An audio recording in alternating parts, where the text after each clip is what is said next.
Friends, ഇന്ന് ഞാൻ നിൽക്കുന്നത് ഫോർട്ട് കൊച്ചിയിലാണ്. ഫോർട്ട് കൊച്ചിയിൽ തന്നെ വളരെ സ്പെഷ്യൽ ആയിട്ട് ഒരു പ്ലേസിലാണ് ഇന്ന് ഞാൻ നിൽക്കുന്നത്. മറ്റെങ്ങുമല്ല, ദ ഹൗസ് ഓഫ് യേശുദാസ്. ഇന്ന് നമ്മളിവിടെ നിൽക്കാൻ വേറൊരു പ്രത്യേകത കൂടെ ഉണ്ട് കേട്ടോ. നമ്മുടെ ഗാനഗന്ധർവൻ ദാസേട്ടന്റെ 86ാമത്തെ ജന്മദിനമാണ് ഇന്ന്. അപ്പം ദാസേട്ടൻ ഇവിടെ വന്നിട്ടില്ലെങ്കിൽ പോലും ദാസേട്ടന്റെ ഫ്രണ്ട്സും ഇവിടെയുള്ള എല്ലാ ആൾക്കാരും ഒരു കൂട്ടായ്മയായിട്ട് ചേർന്ന് ദാസേട്ടന്റെ ബർത്ത്ഡേ ഇന്ന് ഇവിടെ ആഘോഷിക്കുകയാണ്. അപ്പം നമ്മളും ആ ബർത്ത്ഡേയിൽ ജോയിൻ ചെയ്യാനാണ് വന്നിരിക്കുന്നത്. അപ്പം നമുക്ക് അകത്തെ വിശേഷങ്ങൾ കണ്ടാലോ. ഈ കാണുന്നതാണ് ഹൗസ് ഓഫ് യേശുദാസ്. നമ്മൾ കുറച്ച് ലേറ്റ് ആയതുകൊണ്ട് തന്നെ അവിടുത്തെ കേക്ക് കട്ടിങ് ഒക്കെ കഴിഞ്ഞിട്ടുണ്ടായിരുന്നു. അപ്പൊ എല്ലാവരും പല പല കോർണറിൽ ഇരുന്ന് ദാസേട്ടന്റെ പല പല ഓർമ്മകളെ കുറിച്ചൊക്കെ ഇങ്ങനെ പറഞ്ഞുകൊണ്ടിരിക്കുകയാണ്. പാട്ടുകളെ കുറിച്ചൊക്കെ പറയുന്നുണ്ട്.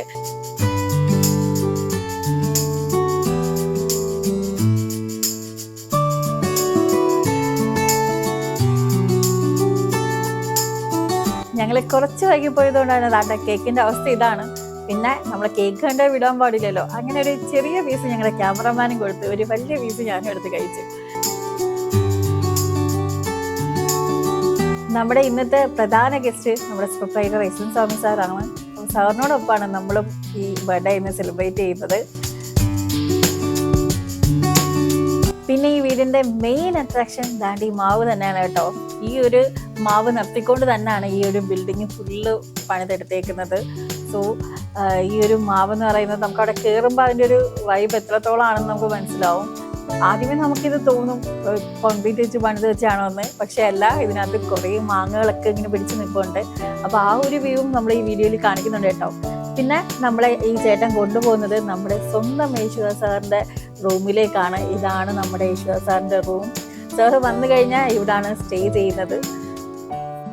ചന്ദ്രികയിലലിയുന്നു ചന്ദ്രകാന്തം, നെഞ്ചിരിയിലലിയുന്നൻ ജീവരാഗം, നീലവാനിലലിയുന്നു ദാഹമേഘം, നിൻമിഴിയിലലിയുന്നു ജീവമേഘം. താരകയോ നീലത്താമരയോ നിൻ താരണി കണ്ണിൽ കതിരൊരിഞ്ഞോ, വർണ്ണമോഹമോ പോയ ജന്മപുണ്യമോ, നിൻ മാനസത്തിൽ പ്രേമമധു പകർന്നു. ചന്ദ്രികയിലലിയുന്നു ചന്ദ്രകാന്തം, നിൻചിരിയിലലിയുന്നൻ ജീവരാഗം. ഞാനേ നാസർ ഇവിടെ ആദ്യമായിട്ടാണ് വരുന്നത്. പലപ്പോഴും നാസർ എന്നെ വരാൻ പറഞ്ഞിട്ടുണ്ട്. പല പ്രശ്നങ്ങളാണ് എനിക്ക് വരാൻ പറ്റാത്തത്.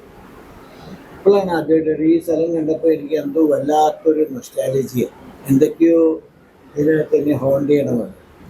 ഇതെങ്ങനെ ഞാൻ ഈ സ്ഥലത്തിൻ്റെ ഉടമസ്ഥനായി ഞാൻ എങ്ങനെ ഈ സ്ഥലം വാങ്ങിക്കാൻ കാരണം ദാസേട്ടൻ്റെ കയ്യിൽ നിന്ന് ഒരു സ്ഥലം വാങ്ങിക്കാൻ എന്നൊക്കെ പറയാൻ എനിക്ക് വിശ്വസിക്കാൻ പറ്റും. മനസ്സിലായില്ല. അതും ദൈവം നോക്കിയാൽ ഈ മാവൊക്കെ ഇതിനെ വെച്ച് പിടിപ്പിച്ച് ഇതൊരു ഭയങ്കര ഒരു വളരെ വിശേഷപ്പെട്ട സംഭവമാണ്. ഈ 2025 കഴിഞ്ഞപ്പോൾ 25 വർഷമായി ഞാനിത് വാങ്ങിയിട്ട്. 25 വർഷം. ഞാൻ ഇതിൻ്റെ തൊട്ട് പുറകിലപ്പുറം താമസിച്ചിരുന്നത്.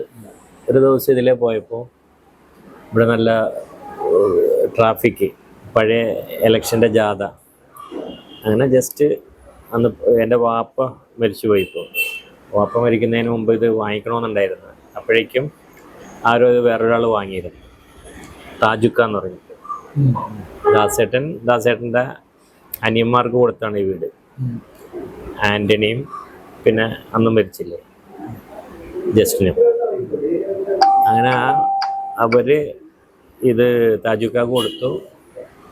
താജുക്ക അങ്ങനെ ഒരു 5-6 വർഷം കഴിഞ്ഞപ്പോൾ ഇത് വിൽക്കാൻ വേണ്ടി ഇങ്ങനെ വെച്ചു. അങ്ങനെയാണ് എൻ്റെ കയ്യിൽ വന്ന് പെടുന്നത്.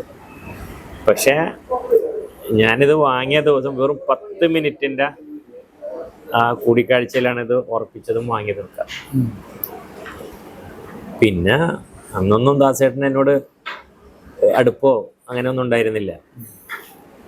പിന്നെ വാങ്ങിയത് കുറച്ചു കാലം അങ്ങനെ വെറുതെ കിടന്നു, താമസിക്കാൻ വാങ്ങിയതാണ്.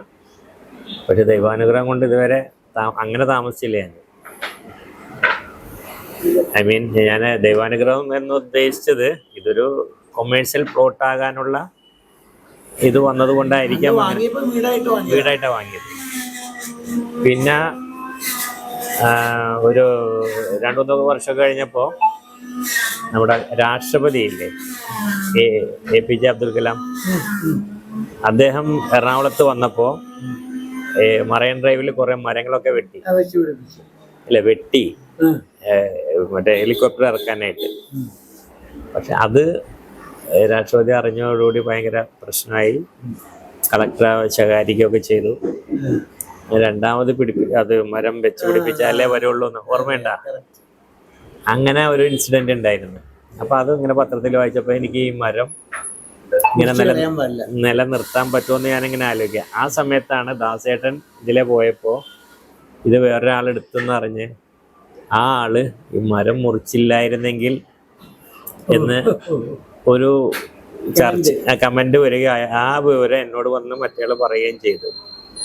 ഇത് രണ്ടും കൂടി ആയപ്പോ എനിക്കിത് നിർത്തണമെന്ന് ഇങ്ങനെ തോന്നല്. പക്ഷെ എല്ലാവരും മാവ് മുറിച്ച് കളയുന്നാ പറഞ്ഞത്. വീടിന് അങ്ങനെ പറയാം. കാരണം വെച്ചിട്ടുണ്ടെങ്കിലും ഈ അങ്ങനെ ഒരു സ്ഥലത്താണ് ഇത് ഇരിക്കുന്നത്. പക്ഷെ എൻ്റെ ഒരു സുഹൃത്ത് അലൈനിലുള്ളത് ഡോക്ടറാണ്. അവരെന്നോട് പറഞ്ഞ് ധൈര്യം ഉണ്ടെങ്കിൽ ഇത് നിലനിർത്തിക്കൊണ്ട് ചെയ്യും, അത് പിന്നീട് ഗുണം ചെയ്യുമെന്ന് പറഞ്ഞു. ആ ഒരൊറ്റ വാക്കിലാണ് ആ ഒരു ധൈര്യം. മറ്റുള്ളവരെല്ലാവരും പറഞ്ഞ് ഇത് മുറിച്ചുകളാണ്. പക്ഷെ നിങ്ങളന്ന് ആ നിലനിർത്താനായിട്ട് എടുത്ത തീരുമാനം ഇന്നിത് ഒരു ടൂറിസ്റ്റ് അട്രാക്ഷനാണ്.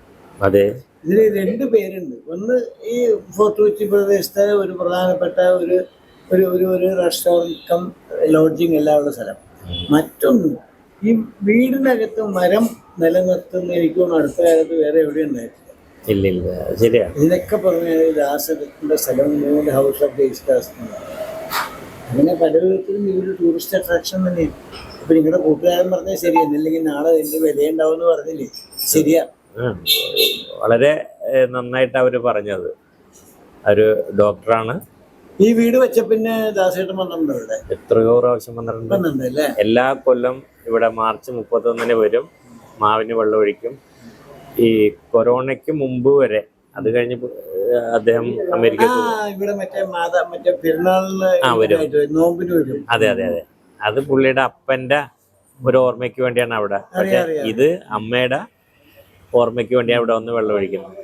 ഇപ്പൊ ഇന്നും നമ്മൾ സംസാരിച്ചപ്പോൾ, ഇന്നലെ ഞാൻ രാത്രി വിളിച്ചിട്ടുണ്ടായിരുന്നു, അപ്പോഴൊക്കെ ചോദിച്ചു മാവിന്റെ കാര്യം. എപ്പോഴും ചോദിക്കും മാവ്. ദാസേട്ടൻ വരുന്ന സമയത്ത്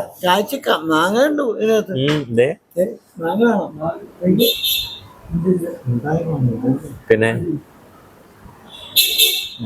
ഇതിങ്ങനെ കണ്ടപ്പോ ഒറിജിനൽ ആണോന്ന് എനിക്ക് തന്നെ ഒരു ഡൗട്ട് പോലെ. സിനിമയാണെങ്കിൽ വിശ്വസിക്കില്ല.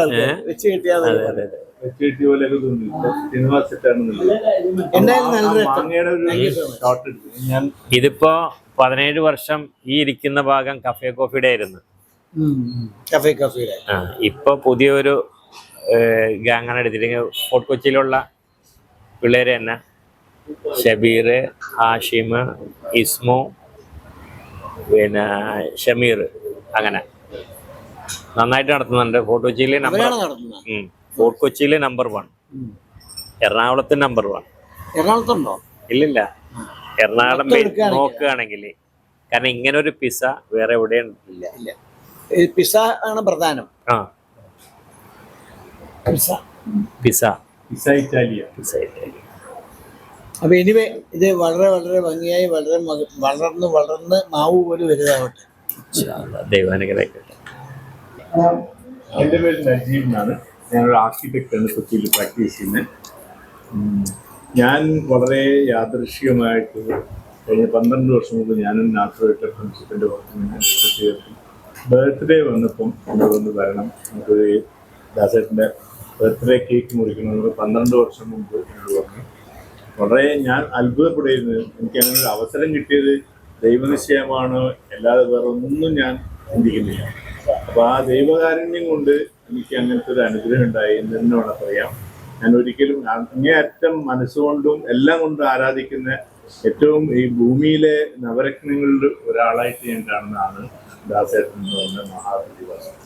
അപ്പോൾ ദാസേട്ടനെ വെല്ലാനായിട്ട് ഇന്ന് ഭൂമിയിൽ ഒരു ഗായകരും ഉണ്ടായിട്ടില്ല എന്നുള്ളതാണ് എൻ്റെ ഒരു എല്ലാം. അങ്ങനത്തെ ഒരു ദാസേട്ടനെ അത്രയും സ്നേഹിച്ച് എനിക്ക് അങ്ങനത്തെ ഒരു അവസരം കിട്ടിയപ്പോൾ രണ്ടും കൽപ്പിച്ച് ഞാൻ ഓടി വരികയായിരുന്നു.